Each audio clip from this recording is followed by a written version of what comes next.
Good evening. I'm Tanya Reichel. I'm the principal of Gibson Ek High School, and I want to welcome you this evening to our presentation about Gibson Ek and the Gibson Ek experience. So we're excited to share that with you. This is our 9th year, and we're pretty proud about our students and the work that we do.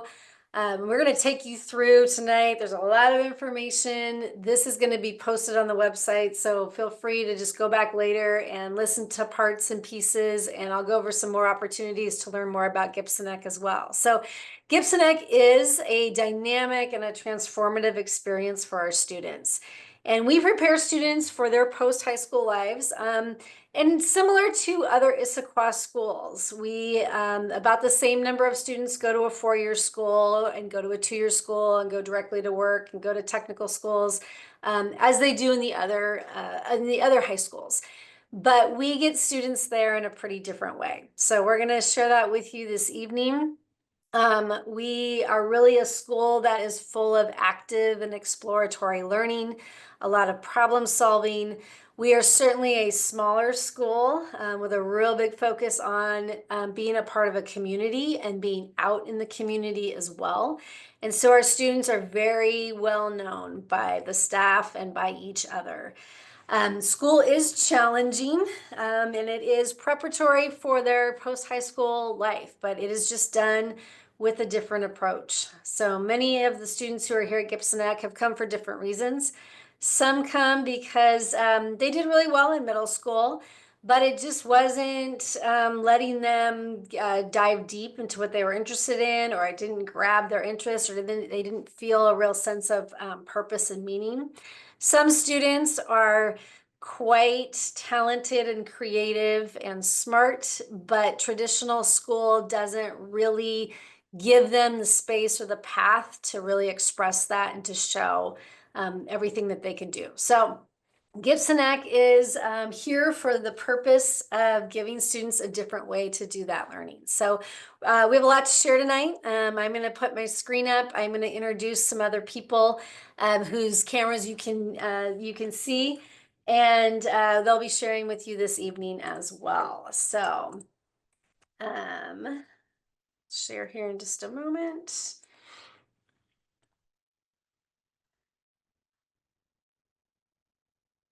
Okay. All right, so just to head back real quick, making sure everybody knows, people who are here with us tonight, I'm Tanya Reichel. I'm the principal of Gibson Ek High School.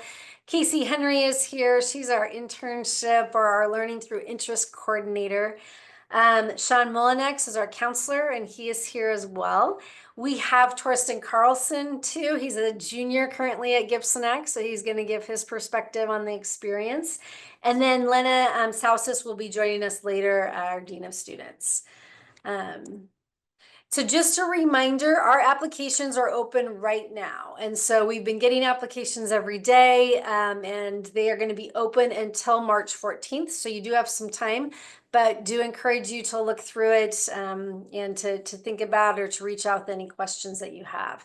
We are running a few online sessions that we are recording, and then they will be up on the website. So tonight's session will be on our website this week.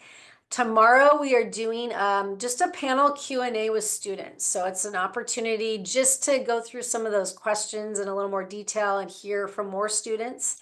And then Thursday evening, it's parents. And so this is a time to ask parents about their experiences and how their perspective on what their students have done here at Gibson Ek.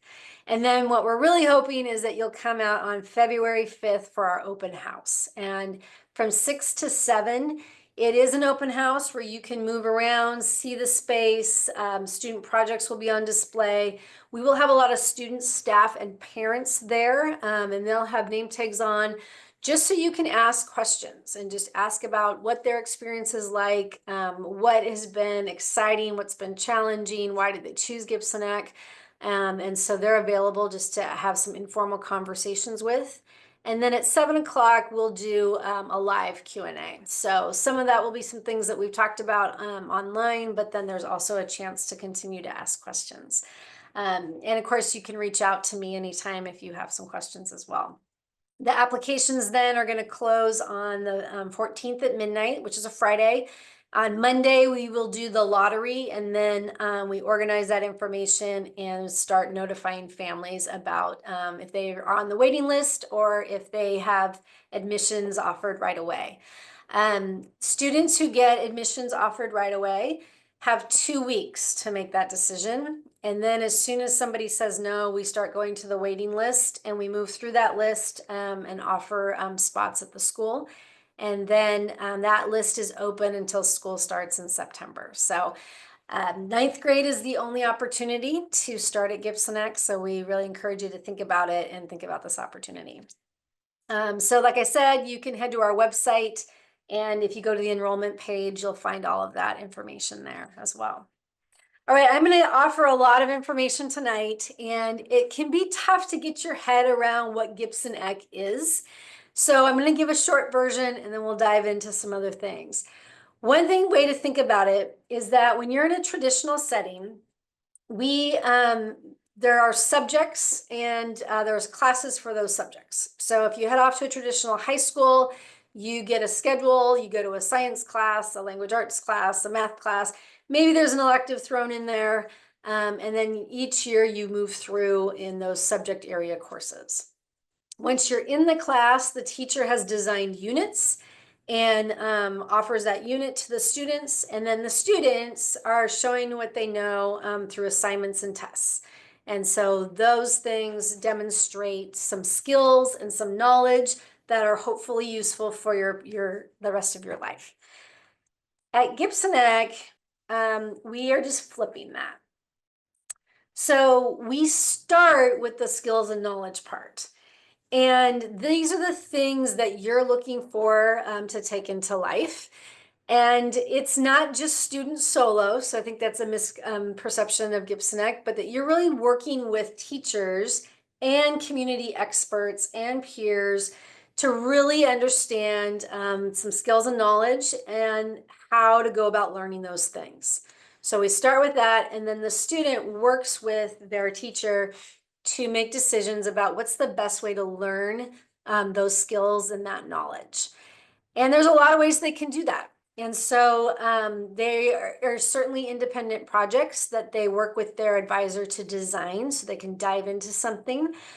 We also have labs that are really set up to be exploratory and problem-solving spaces. There's definitely our internship program that allows students to dig into some things and do some learning. But they can take some classes. And then also the experiences that they have outside of school are valued as well. So for example, we don't have a PE class, but we do ask students that they have to gain health and wellness skills and knowledge. And some students might do that through a martial arts class, or they might, that they do out in the community, or they might really be involved in hiking or some other kind of experience that happens off campus. And that counts as learning too. So there's a lot of ways to get there. And then that gets students ready for having real world knowledge and knowledge that's integrated. So it's not divided up all the time by a subject area, but it really is, things are pushed together so that students are learning in an authentic manner. So what is Gibson Ek? I'm going to go through the core values and what we really work on. Then I'm going to bring Torsten in, and we're going to talk about what a day looks like, because people try to get their head around what does a day at Gibson Ek look like. So we're going to do that.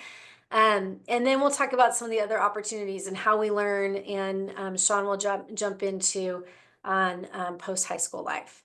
If you have questions throughout this process, please throw them into the chat.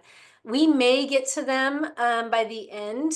If we don't, we're collecting them, and we're going to use those in our panels the next couple of nights. So we'll be sure to answer them in that space. And you're always welcome to reach out to me as well. So Gibson Ek is really, there's 3 key components that we are always focused on. So we work to personalize a student's experience. We really want learning to be meaningful. And that it's grounded in what people are really doing in the world. And then we also expect students to be an influence in the community. And so to take what they learn and apply it and show that they really deeply understand what it is that they're learning. So committing to that personal vision really means that we focus on a person's growth. So wherever a student comes in, we get a baseline. How are you as a writer? How are you as a collaborator? How are you as someone who solves problems with numbers? And we just grow from there. And so students are looking for those opportunities to do that. Some of those opportunities they design, some are guided by a teacher, some are guided by a mentor, some are independent, and some are done with peers in collaboration. So we're personalizing that growth. Students are building a set of knowledge that we call competencies, that we organize things around, that we'll talk about more later. And so instead of assignments and tests, students are building a portfolio, and they're having experiences, and then they are saying, here is my evidence that I am a writer, and here are the writing experiences I've had.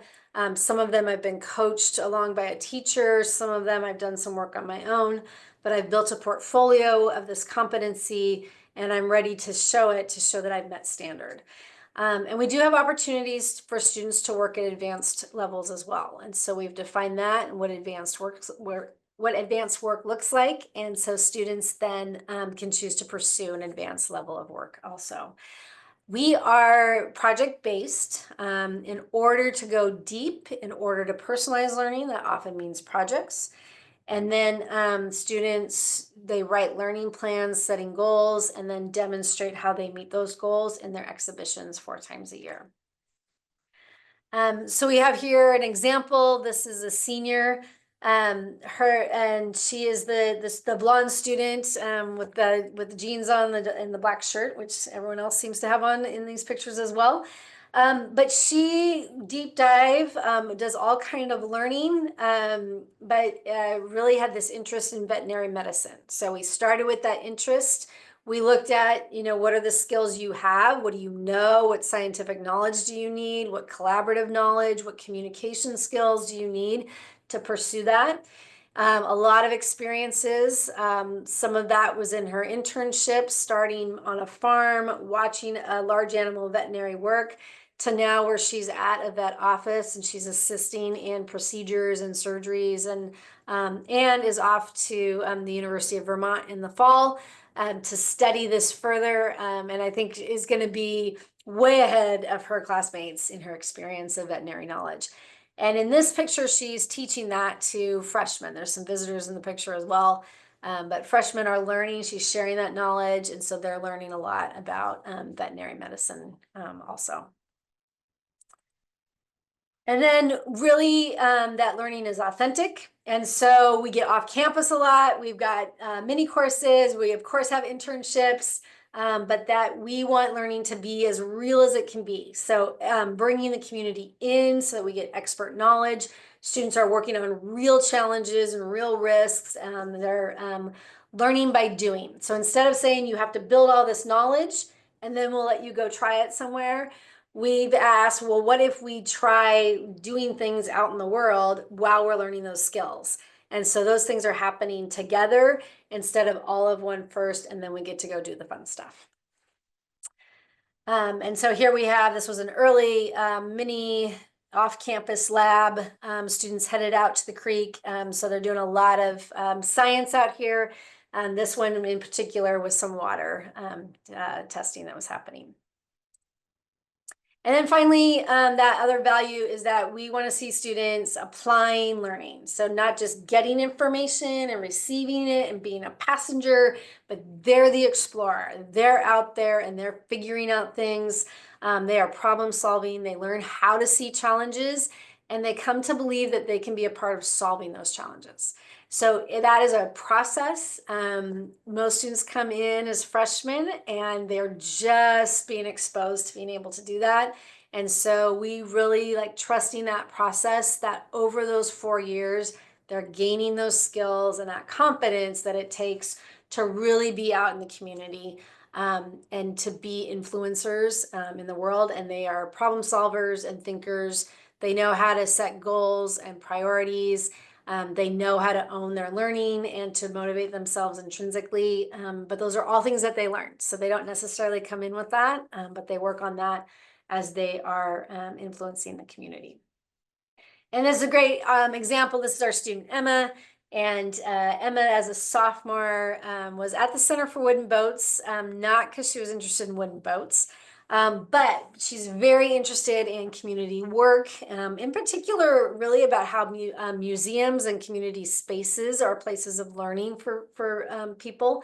And so she pitched a proposal at the Center for Wooden Boats about an artist exhibit and centered around water, but bringing in artists of color.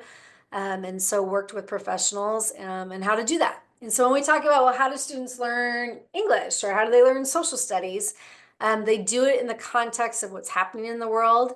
And then we build those writing skills, thinking skills, reading skills, the history and the context for the work that needs to be done so that they can do that work. Can I interrupt, Tanya? Yes. I can, right? Can we go back Yes. to Emma? Yes. Just because I just find this to be such a cool thing that she did. But also, I attended the panel. You can see her in the photo to the right, sitting at a panel with the artists that she herself recruited. So these are adult artists, and she is speaking at that panel as if she is one of the adults. Really, she was the curator of the exhibit. Her mentor, who I think is the communications director at the Center for Wooden Boats, was moderating the panel, and you can't see her in the picture, but essentially Emma just jumped in with all of those adults. And that's something that we hear all of the time from our students, in particular, our graduates who have some perspective once they go to college or go off to trade school or whatever they end up doing. They tell us consistently that the opportunity to learn to speak with adults and interact with adults in these situations just gives them such an advantage when it comes to things like how they're doing in college and how they're doing when they start their first real jobs. Internships are not jobs, but so anyway, I just wanted to point that out because I think that is such a really exceptional thing that we offer at Gibson Ek. Thank you. Okay, so that is a lot of the just the power, what we care about, what we're constantly cultivating in students. But the question is always like, well, okay, well, what happens on Monday? Like, how do you do that? How do we move through a day? What is it going to look like if I'm a student at Gibson Ek? So I'm going to jump into some of that so we get some of the details. And I'm going to bring Torsten in for some of that as well. So basically, what students are constantly doing is they're working with their advisors and they're cultivating this vision they have. So a lot of freshmen come in, some have some really specific interests and they know they want to really develop and explore some things, and others don't. They really don't know where to start. And so we wherever a student is, we start at that spot. And we just set some goals and like, okay, where do we want to go first? We know all these places that we need to be over the course of 4 years, but where do we want to go first? And set up some plans for how to do that. And then students are exploring and engaging, and we take that very seriously. So one of the things that's unique about a day at Gibson Ek is there's space and time to dive in and go deep. It's not moving from this to this to this to this to this, but really, what does it mean to figure something out and to be a part of that work? And then you have to share that learning. And so we do student exhibitions. Students meet with adults all the time to get feedback. And they get that feedback in process, which is what I think is something that's pretty powerful about our day at Gibson Ek, is there's just a lot of time, instead of at the end getting that feedback when you finish the test, it is part of the whole process so that you can make changes right in the moment and become better and better at the work that you're doing. All right, so this is our schedule. We are on campus Monday, Wednesday, and Friday. And so there's a variety of things. This schedule is going to stay on the screen as we talk through what these things are and how they work. And then we are off campus Tuesday and Thursday. And I think that's a really important thing to understand about Gibson Ek. This is a huge part of our program. It's incredibly powerful. And it's all students, freshmen too. So the freshmen spend about the first 8 weeks, 6 to 8 weeks on campus, and they are in workshops learning how to do internships. And so our schedule is a little different. At the beginning of the year, they'll spend a little time in advisory to get some things set up. then they jump into their workshops and learning how to write an email, do some interest searches. How do you have a conversation? How do you do an interview? How am I supposed to dress? So they get all that information. They hear from their peers about experiences. They see what other students are doing, and they begin that search as they work toward getting an internship. And then students have a couple hours of their self-directed learning time, which is kind of like our homework time, where they're working. And then there's some real specific things that they're working on and some other things that they get to choose. But that stuff at the beginning then happens at home. Once students have an internship, the schedules are wide open. So we'll get into that in just a little bit. Okay, Torstensen, I'm going to pull you in for this part of it so we can talk through what's happening. So we start with the learning plan. So who are you and what do you want to do? And what do you need to do? So what are we going to build? So Torsten, you are a junior. Can you tell us really quickly, right now, it's taking you a while to form your post-high school vision, but what's your vision right now? My vision right now, I kind of go into really like my interests, and I have such a passion specifically for cars and automotives. So with that, this whole Gibson Ek since 101 year, I've been really interested in that, and I've done that through internships, projects, works in different areas like actual automotive mechanics through like an internship or two, and then projects working on my cars using that experience that I learned from the internship and putting it into my own personal life, which is what I'm doing even like as part of health and wellness, what I did today. Um, and yeah, so a lot on cars and automotives, but also on the more creative side, photography, videography. I'm doing a lot of videography through my internship right now with the Issaquah Chamber of Commerce video team. Um, and I just had a photography project where I focused on using macro photography and close-up photography with mushrooms. But yeah, my learning plan and my learning vision pretty much had some core values in the beginning that are even present today, and that shifted as I've become more of a person, I guess. Yeah. Okay, and then do you have a post-high school plan yet? Post high school, I am planning on. Currently, I'm doing running start at Bellevue College, and I want to continue that, as well as maybe move down to like California and do something like Cal Poly, because um, I do live locally down there at a separate house, and something like Cuesta Community College, and then maybe transferring to Cal Poly. But I definitely want to continue my education post high school and explore more of my interests. Great. Okay, so we're gonna go through a typical day at Gibson Ek. We'll hear a real quick piece about what that looks like for Tor, and then what some other students might be doing as well. So setting that vision, and then okay, we got to use the day to meet those interests, but also Tor probably has some areas that through his interests he's not meeting. So maybe there's not a whole lot of, maybe he has to do some extra science. And so how would that work in building that into the day since his personal projects aren't going to take care of that? So we start in advisory. And this is a picture of Tor's advisory. That's Victoria. You see a little bit of a younger Torsten back there. And in advisory, students are really, that's where they do a lot of their project planning. They learn how to do that, how to organize, how to set goals, how to turn an interest into a project, how to do research. So they do that, time management. And then they also work together on some community building, some collaborative inquiry, things that different advisories do. So Tor, give us just a real quick, what might happen in advisory for you on a given day?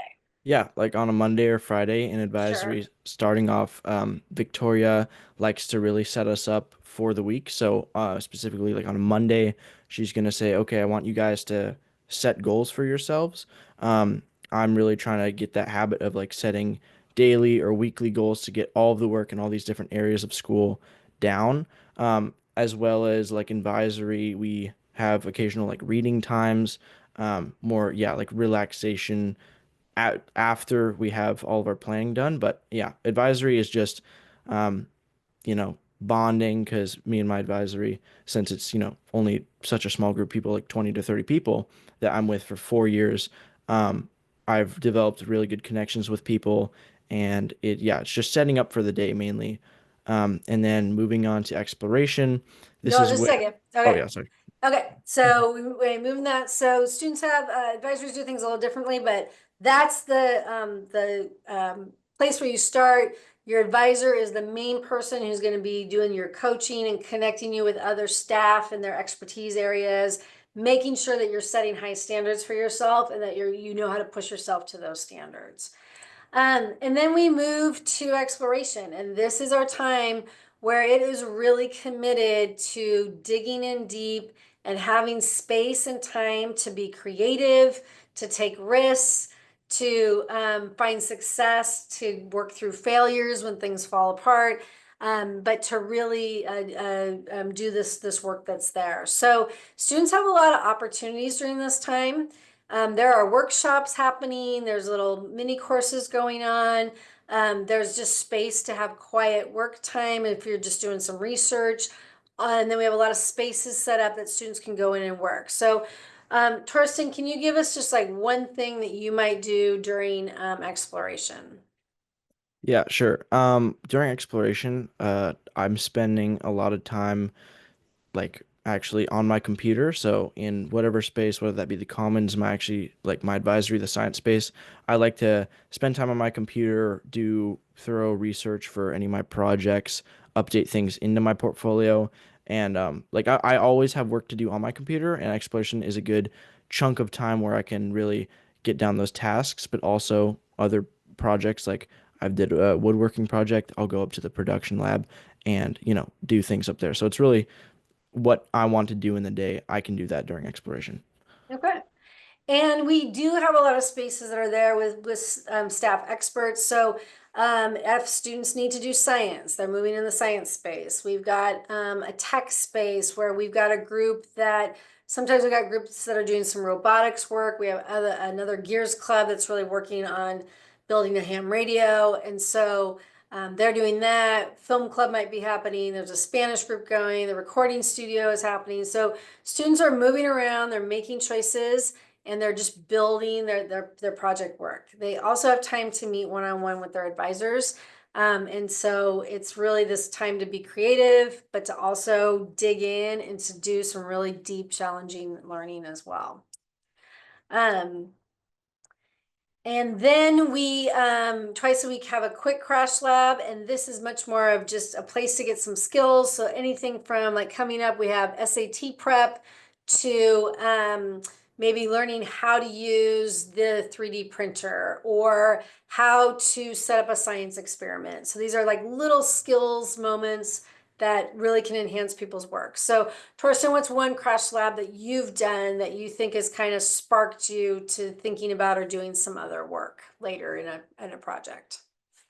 I've done pretty much in all different types of areas. I did a coding one with like maybe some cybersecurity because that was an interest of mine. Like I've done garden club, like the photo that you see there. I've done all sorts of like even woodworking. Just I I see something that I like, something that I want to do that I haven't really done before, and a crash lab is a good just way to really dive into that topic and get some experience in that. Right. All right, and then we do have 1 hour in the day that is really kind of more of our traditional setup. Most students during this time are doing math, and so our math is self-paced, it's online, but we have tutors and we have staff who are available, math teachers to really support or to do a directed lesson or something like that as students are working through their math. So that math program, students do algebra, geometry, algebra 2, and so on, so that they have that base. And the reason we do that is that colleges told us we love all this stuff. And that's kind of that one thing we do want to see, just algebra 1, geometry, algebra 2. So we're making sure that that's available so that students have all of those opportunities. Students can also do the online learning course through the district. And once they're juniors, they can also head to Running Start if they would prefer that. And then students sometimes take some other classes too online, especially if they're ahead in math, because it is self-paced, so a lot of students will work ahead. And then we have design labs. And so while we have the morning where students are doing a lot of that design work, the afternoon, teachers are really guiding students. And so this is how students learn how to do those projects. And these design labs are structured in a way that a project would be, so students can figure that out. So all kinds of things we really try to integrate, so it's not just a science lab, but it's science and social studies, or science and communications. And so students are really working on real challenges. So the picture here, these are students who are at the Bellevue Botanical Gardens, and they are creating some educational experiences for the people who come. And so they had to learn some of that science. And then they're also designing ways for other people to come in and learn, like what would be an effective way to do that. And so they're collaborating, planning, designing, testing, and doing all that kind of work. All right, and then it wraps up. Students show that in an exhibition. And so instead of tests, they get to present. Here's what I've done. Here's how I've learned. All right, and so we're gonna do real quick, just kind of what that could look like. Projects grow, so our seniors, what they're doing is not what we would expect freshmen to be doing. And so just a little bit, Casey's going to hop in and really talk with Tor about like what really, what's the difference when you're a 101 and you're just learning how to do a project to when you're now a junior, a 301, and you are doing some pretty sophisticated stuff. So Casey, I'll let you jump in. Okay. So first of all, somebody thanked Tor in the chat for speaking. And I just want you all to know, we pulled him in at the last minute today, and he was so gracious being willing to come tonight and talk to you all. He did not have any time to plan or prepare. And we are just super grateful to him. So just know that he is really on the spot. But he's got two phenomenal examples of how we call our freshmen 101s, we call our sophomores 201s. So how a 101, 201 project might look a little different from a 301, 401 project or a capstone project. So all of our seniors must present a capstone in order to graduate, and they start working on that junior year. So Torsten's going to talk about that in just a minute, but he is going to start by talking about a project that he worked on in ninth grade. So one thing that Tanya said earlier was that you don't have to know what your deepest academic passions are when you show up to Gibson Ek. In fact, that's a really tough question for a lot of ninth graders. I don't think I would have been able to answer that in ninth grade. And sometimes we have kids who will say things like, "Ooh, I kind of like making pizzas at home. I wonder if I could use design thinking to do that a little better." And for Torsten to tackle that using our design thinking process as a ninth grader, he showed us that he understands what the design thinking process is through pizza. And it's just, to me, it's a perfect ninth grade project. So Tanya, is that link going to work? Let's see if it's going to work. Yeah, so this is Torsten's portfolio that he keeps throughout his 4 years for his advisor. And Torsten, could you just very quickly, maybe Tanya, I think if you go to the prototype tab, yep. Torsten and I were talking about this earlier today. So you can kind of see how he structures his portfolio. He provides evidence of his learning. And Torsten, if you can just talk about kind of what your goals were with prototyping. Yeah, sure.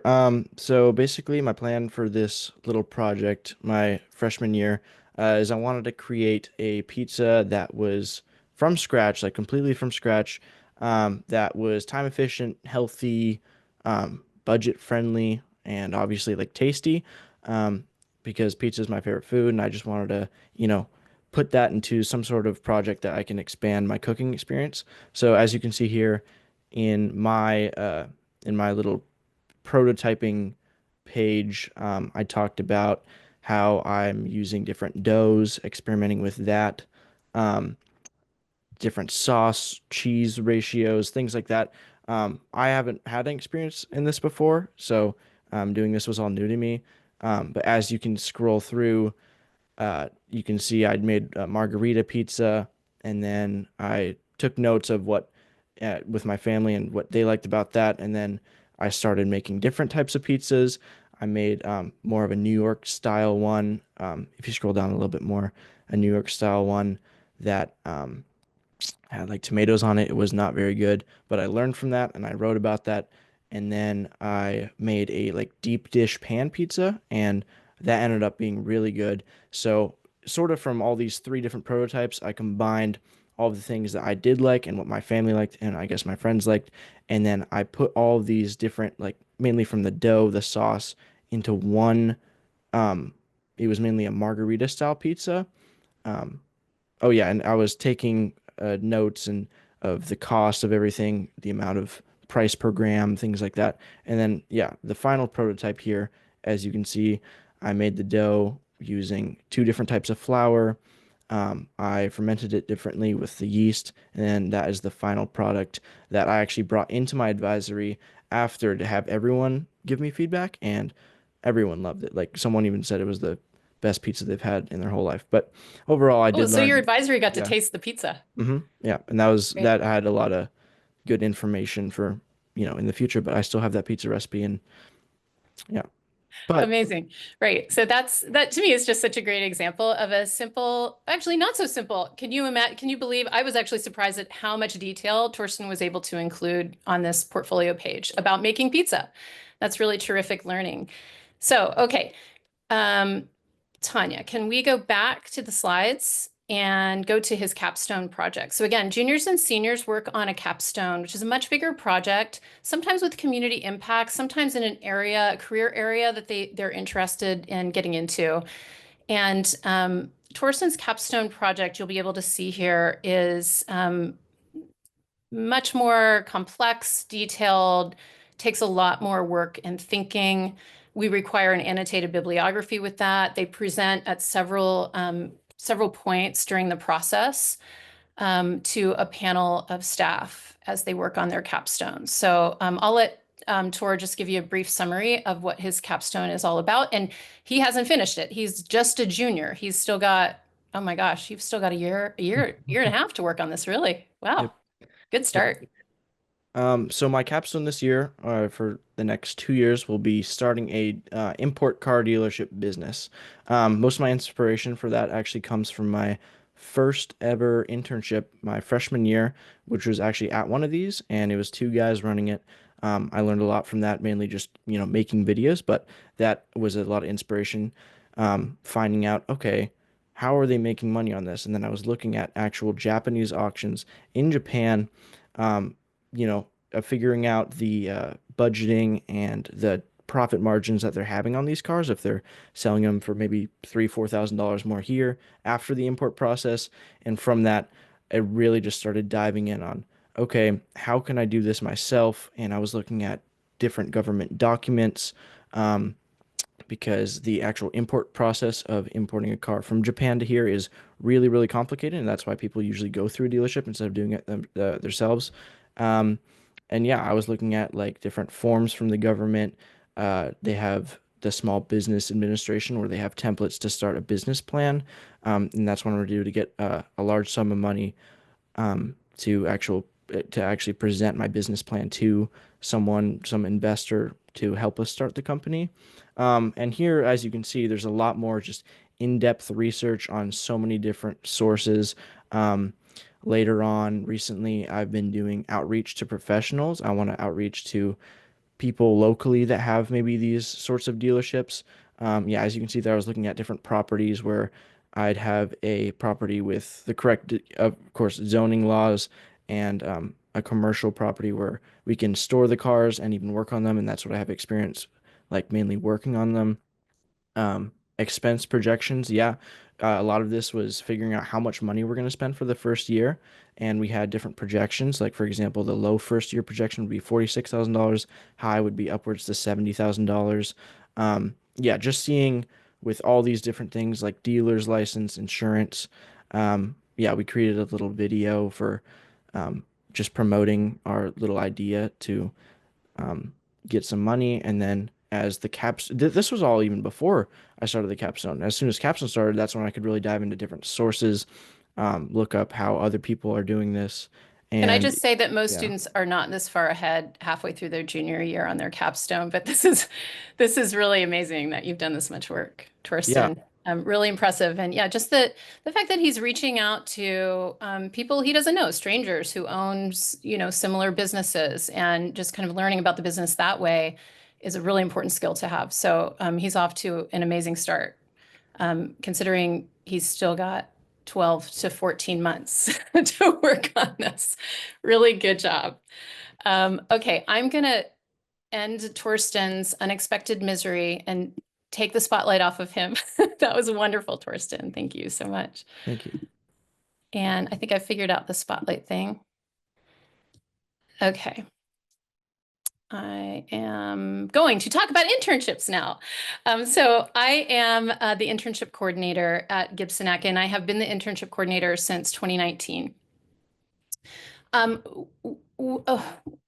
Before I started this role, when I would think of an internship, I'd think about a college student who was getting a degree in something very specific and then interning at a company where they might like to work in the future.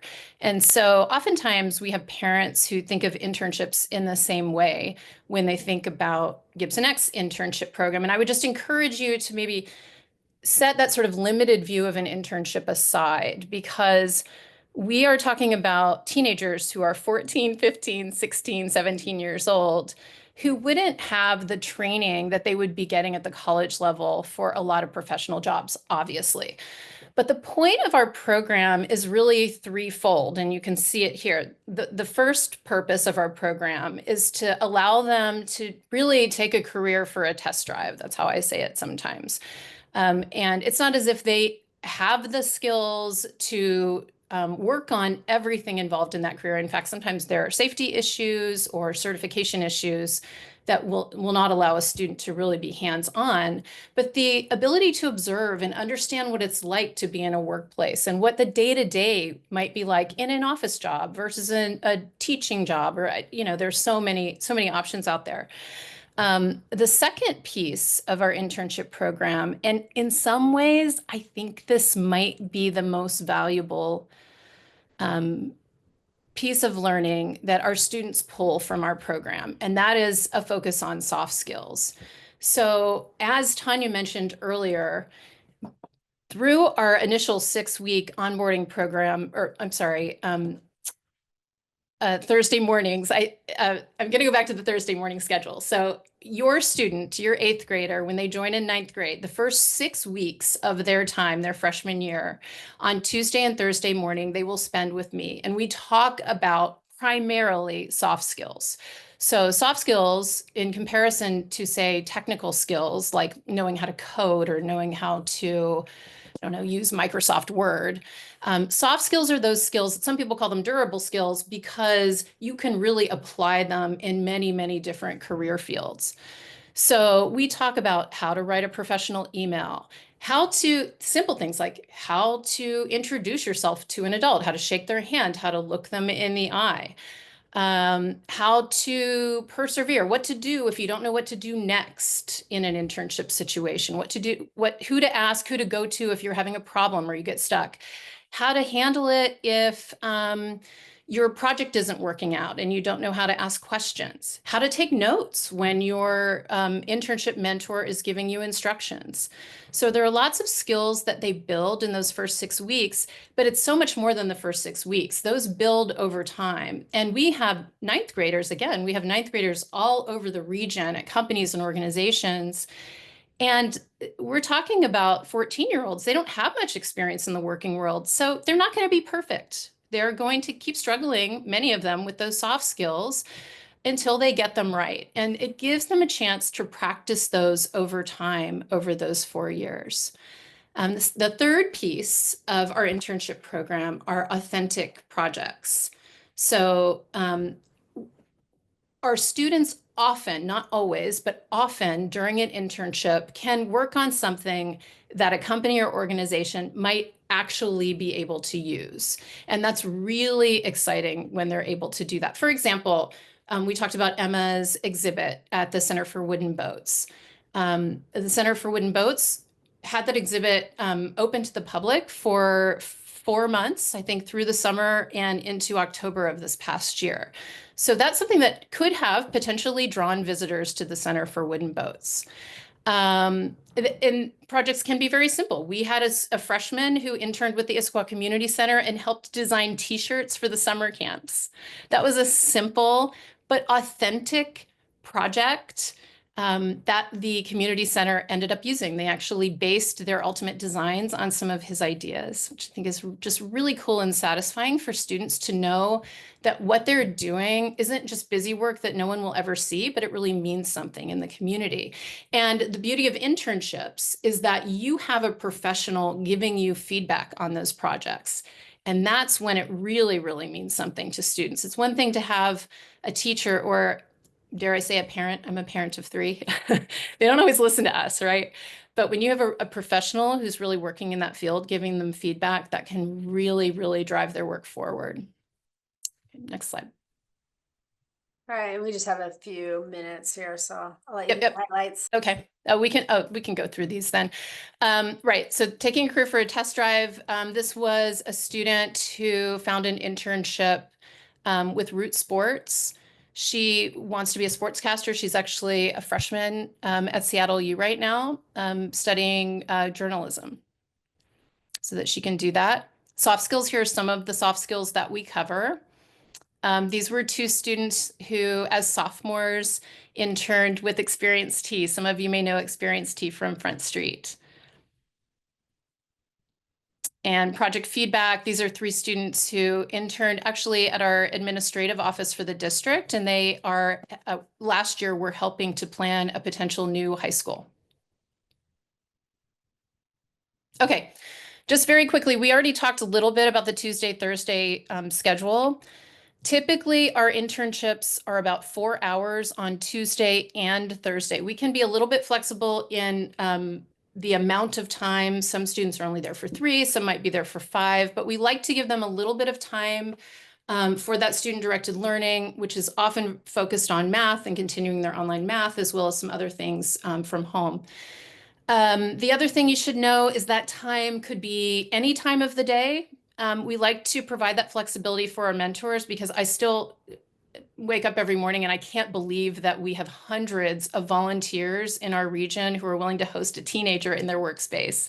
That is, to me, amazing. So if we can be flexible, they'd rather have the teen there from 8 to noon or noon to 4, or any combination of those 4 hours. We like to be flexible if we can, and that's only if it works with family transportation, which may be our next slide. Let's see. Okay, really quickly, and then we'll get to transportation, because I saw a question about that on the chat. Finding an internship, this is a frequent question. How do you find an internship, and what if you can't find one? Many of our students come in with an internship in mind, but most of them do not. They have no idea what they want to do for an internship. They don't even know where to start. We guide them through that process. Again, I spend 6 weeks with them. We encourage them to use friend and family connections if that helps them, but they may not have a connection in the particular area they're interested in. So sometimes they will reach out and cold contact a company, and we give them the tools to do that. As a backup, though, we have a database of opportunities. We have hundreds of opportunities that we've cultivated over the years on the database. They come and go, but we try to provide that for them, because we know that they're not going to come in with those skills ready to roll. And so we can find some options for them potentially that, if they work for you as a family, then they can start with that in 9th grade. Okay, transportation, big question. And this also might give you an idea of some of the, I mean, this is just a selection of some of the places where students are interning this year, if you're curious about that. But you can see on the left, we have, gosh, and we have more than this, but we have a couple dozen that students could actually walk to from Gibson Ek. So that can be an option. We know that 9th graders and 10th graders often can't drive, or just may not have a ride. I have always been a working parent, so I wouldn't have had the flexibility to drive my child during the day. So we'd like to provide some options that are walkable for them. They also can take the city bus if you are comfortable with that. Buses are free for students under 18. King County Metro. So students can go into Seattle, they can go to Bellevue, they can go to North Bend, and you can see that we have a selection of internships on our list here in all of those locations, and those are all busable. So that can be helpful as well. Sometimes also we'll have multiple students at an internship and you can create a parent carpool. But we do not, as a district, provide transportation to internships. We can't do that. They're just all over the place. It just wouldn't be logistically possible to provide that transportation. So do keep that in mind, that you as a family has got to figure that out one way or another. Oh, and then my last my last pitch is that whether your student decides to come to Gibson Ek or not, I hope you'll consider becoming a mentor for a student. My contact information and more information about our internship program is on our website. You're welcome to go there and dig in, but we would love to have any of you volunteer as a mentor in an internship with a student. Thanks. All right, thank you. Just really quickly, I want you to meet Lena. She's our Dean of Students. And just understanding what that, when we talk about competencies and students build competency, she's just going to highlight what that is. Yeah, hi. Like Tanya said, I'm Lena. And yeah, I think Tor was such a great example of just the celebration of growth that we love to have here, and competency-based learning enables us to focus on just that, and really look at students' progress and foster their personalized growth by having them really be active contributors in everything that they're doing. All students are working on setting clear and personalized learning goals, and staff are helping them with that on a daily basis. So rather than focusing on a one-size-fits-all curriculum, our students are defining what they want their learning to look like and what they want those objectives to look like with guidance from their advisor. And they are showcasing that through their portfolio, like we got to see from Tor, which was awesome. And it is this growing and just constantly evolving body of work that lets us see who they are as a learner and as a person, and also allow them to just showcase their skills, knowledge, and growth over time by keeping that collection of work. So instead of focusing on grades, our students are demonstrating their learning through our competencies, and that's what you're looking at here on this slide. Our competencies are essentially the foundation of everything that our students are doing and are encompassing a range of skills that we are asking our students to showcase that will help prepare them for success no matter what they do. We have 20 competencies that are divided into these main areas of personal qualities, communication, empirical reasoning, quantitative reasoning, and social reasoning. And those generally align with different skills and habits of mind that are loosely associated with subject areas that you might be more familiar with, but that's not all they are. So personal qualities are really asking students to focus on their personal development as a human, and to foster curiosity. So it's about those habits of mind. Communications is close to what maybe you might think of in English, but this is more aligning with not just those language arts subjects, but also other written and verbal communication, as well as the ability to engage in collaborative discussions and understand how to do research. Empirical reasoning involves observation, questioning, investigation, and argumentation, and does closely align with the scientific method that you might be familiar with. And quantitative reasoning is a little bit like math, but involves making sense of numerical information, applying mathematical concepts to solve real-world problems. And then finally, social reasoning involves understanding diverse perspectives, engaging with critical issues, and participating in students' local, national, and global communities. So each competency area, and this is just one example here, is broken down into more specific targets to help give students an idea of how they might showcase their learning in these different areas. And students can move towards mastery in these different competency areas by making progress towards these different targets. So in this example of empirical reasoning, we have targets of empirical investigation, scientific knowledge and theories, empirical modeling, and empirical arguments. So since our projects at Gibson Ek are interdisciplinary and are going to be pulling from different competencies, they might not be doing all of these all at once, but it allows them to kind of pick and choose depending on the goals that they have, and it mirrors the complexity of the real world where problem solving involves many different skill sets instead of just one. And then finally, what you see here is just the language that we use to talk about students' progression through their journey at Gibson Ek. So you'll see emerging, exploring, engaged, and empowered in a lot of places around our school. So at the emerging level, students might be trying something new. It's the first time that they might be doing something or repeating a skill to gain more practice. At the exploring level, students are building upon those emerging skills and going a little bit deeper, expanding that knowledge, and just trying to get a little bit better at that. At the engaged level, students are going even greater into depth, pursuing greater challenges, and just really pushing their understanding. And then finally, at the empowered level, students are using that learning to authentically and positively impact the community in some way. All right, thank you, Lena. And then I think this is one of our biggest questions we get. Can students go to college? So we prepare students for everything, but college is where most of our students head after school. So Sean's going to highlight a few pieces of information that I think will answer a lot of those questions.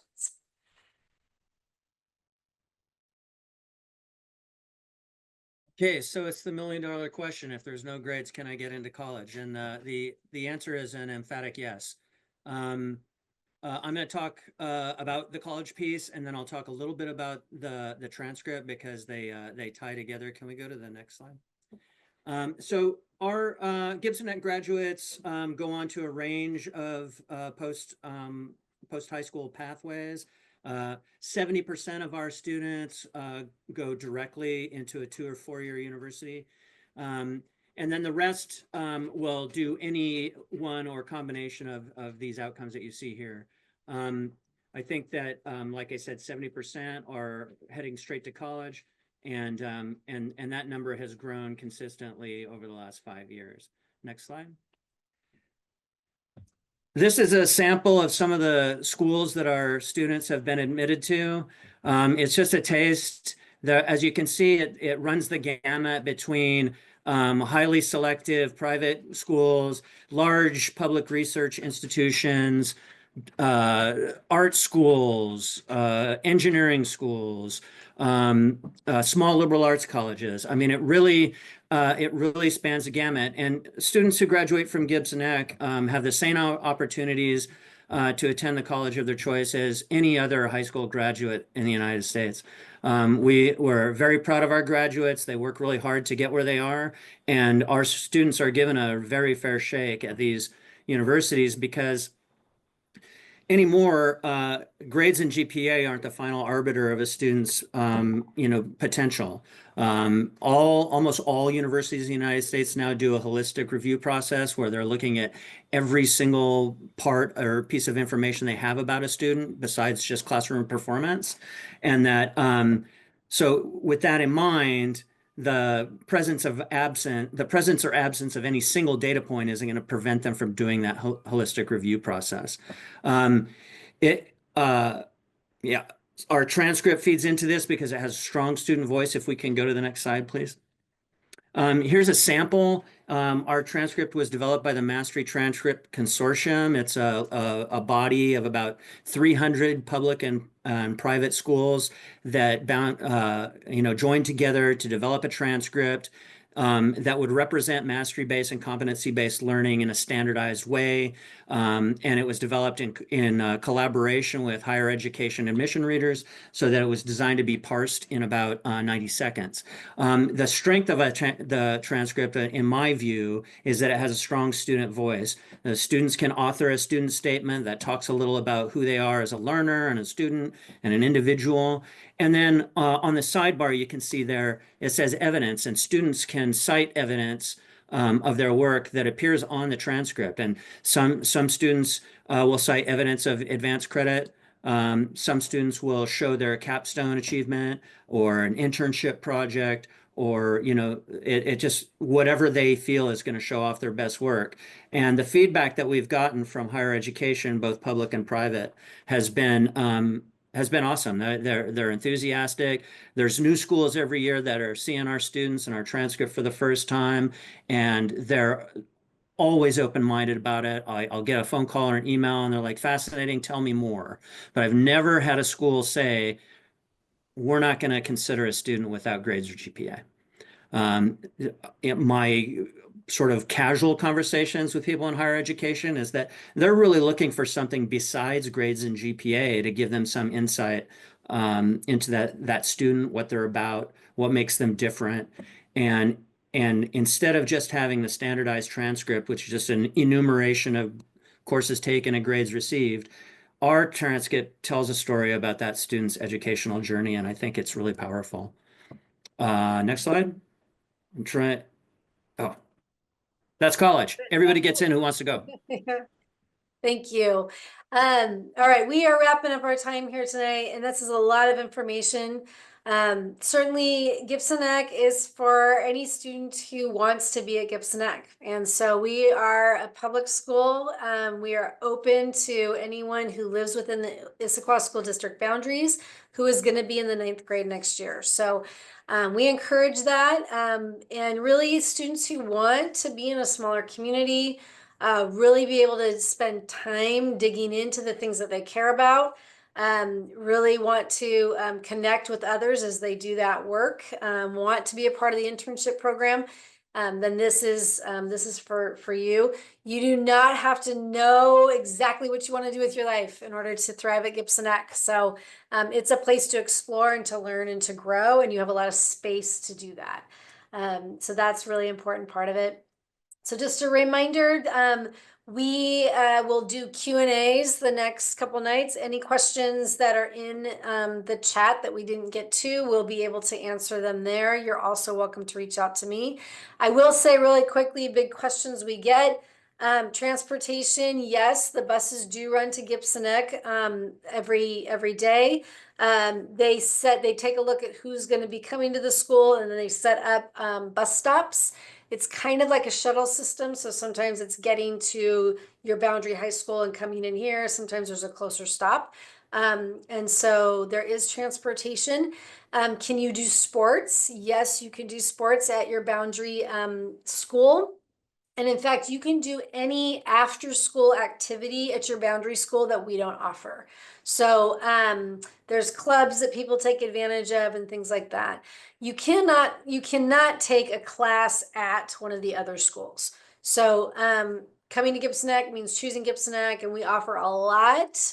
We don't offer everything. So there are choices that students are making in that process. So please reach out. We would love to see you at the open house on February 5th so you can see everything in action. And then this recording will be up on the website as well. And you are absolutely welcome to reach out to me with any questions that you have too. So thank you so much for participating in this this evening with us. And we are excited to see your applications coming in.